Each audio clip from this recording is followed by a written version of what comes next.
Building a brain in a lab dish. New research is underway to find new and better treatment for diseases that impact the mind. Health reporter Stephanie Stahl has more in tonight's Einstein Healthcare Science Center. Hello. Yep. Report. Hi, how are you? It's a mouthful. Science, it's so exciting, right? Well, we are talking about things like Alzheimer's disease and Parkinson's. Scientists say creating a 3D brain model will help them find more targeted and effective treatments.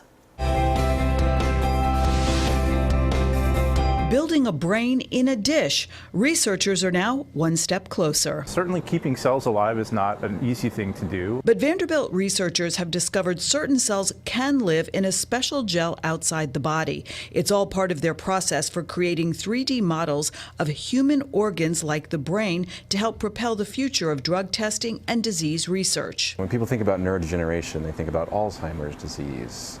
But really, there's a lot of other facets of disease that are encompassed in dementia. They say the first step toward finding better treatments for brain diseases is creating organoids, or models of human organs. It makes sense that we would want to have human models in a dish. So far, they've created a blood-brain barrier model that protects brain cells. Now they're looking to add other cells to that mix. Once we have the brain, we would be more at a stage where we could test prospective drugs to see if we could correct diseases.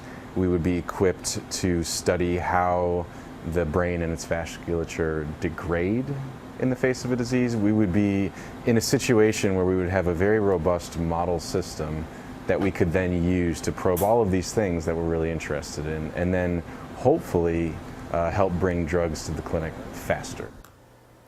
And the researchers emphasize their work is all about science with the brain cells inside the lab. As he said, looking to better understand diseases with a special emphasis on Alzheimer's, which impacts millions of families, and treatments so far have been limited. So it's exciting what they're doing in that lab and what it holds for the future. It's big. That's amazing. Thank you, Steph. Appreciate it.